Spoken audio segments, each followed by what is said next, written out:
You bet. Good evening. My name is Isaiah Rapp, and I'll be your next biblical speaker. Is your minutes counting up? Are all my judges ready? Then I'll begin.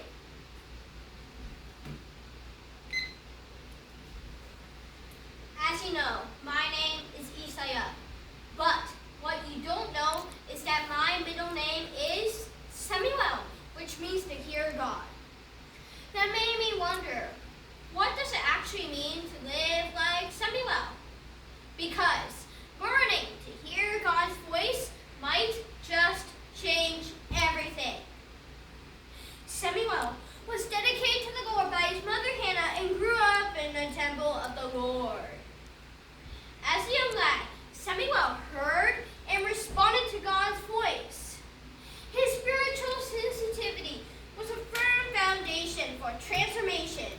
As he learned to listen to God's voice, trust God's heart, and obey him in everything.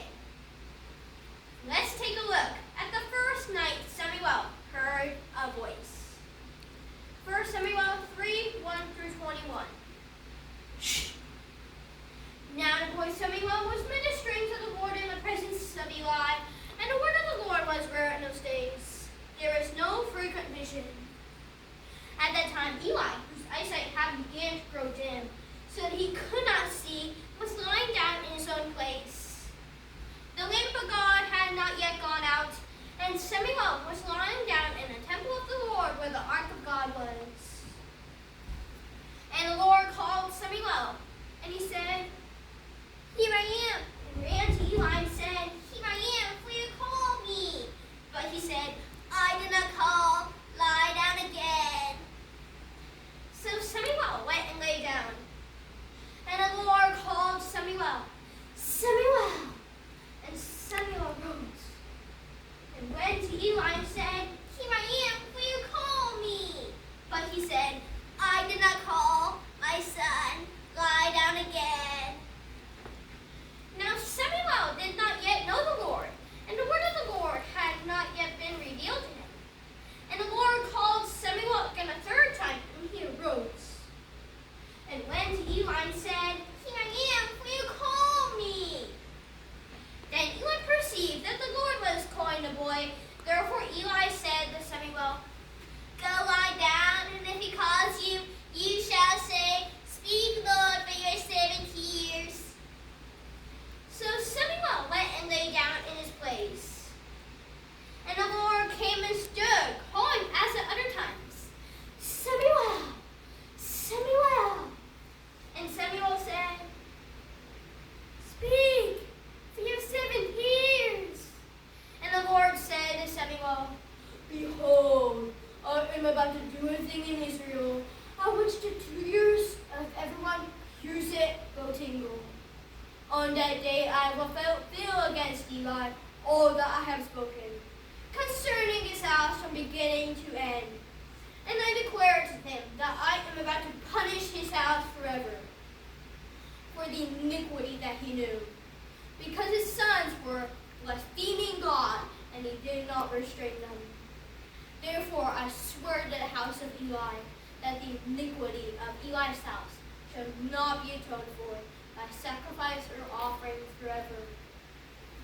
Samuel lay until morning, and he opened the doors of the house of the Lord.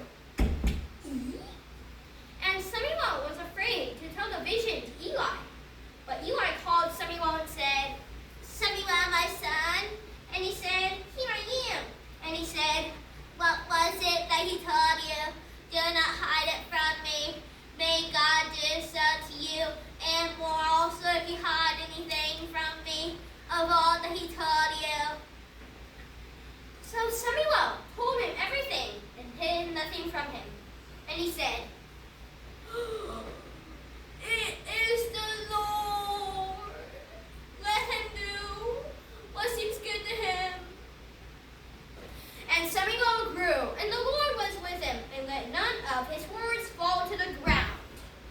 And all Israel from Dan to Beersheba knew that Samuel was established as a prophet of the Lord.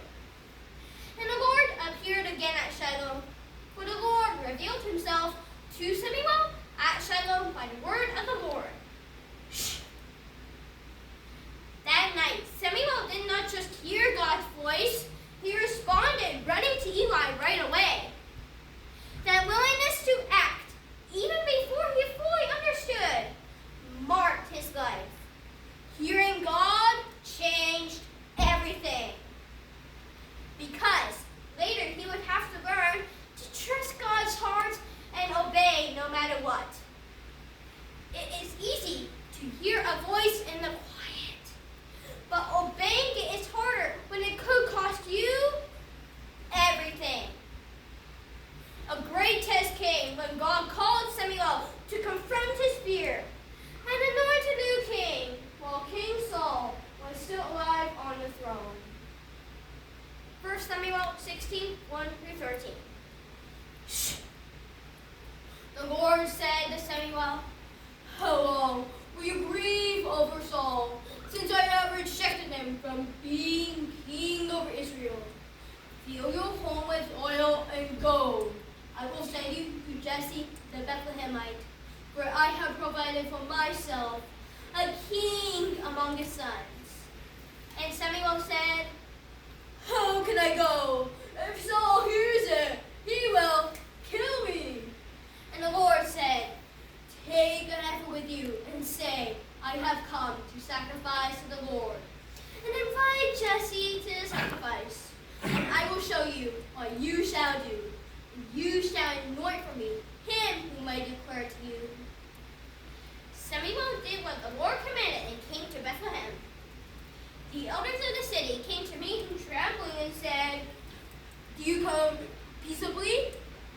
And he said, "Peaceably I have come to sacrifice to the Lord. Consecrate yourselves and come with me to the sacrifice."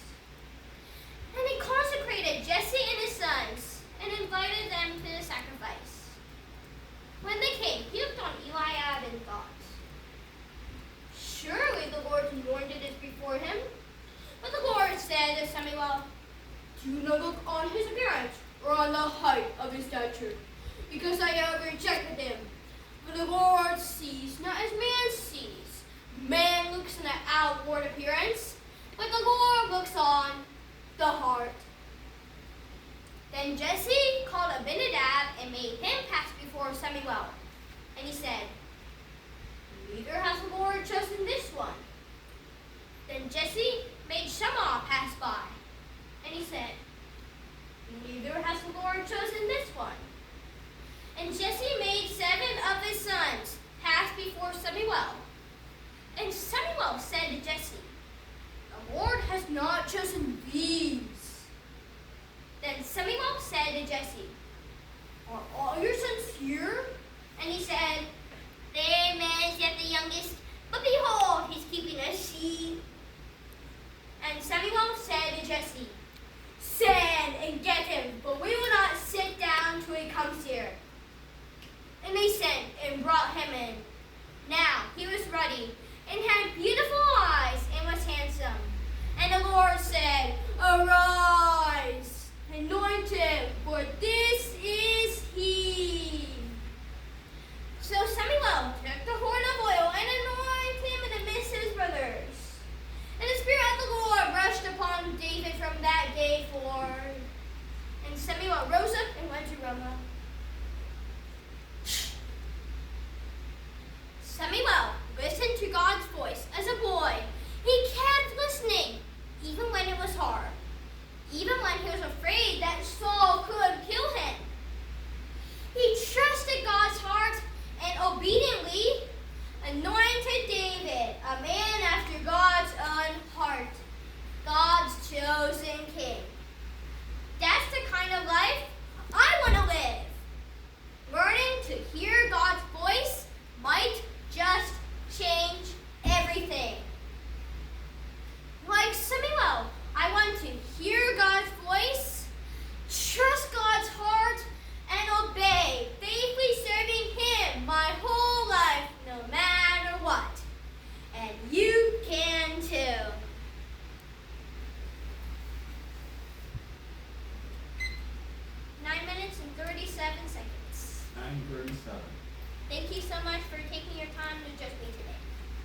you.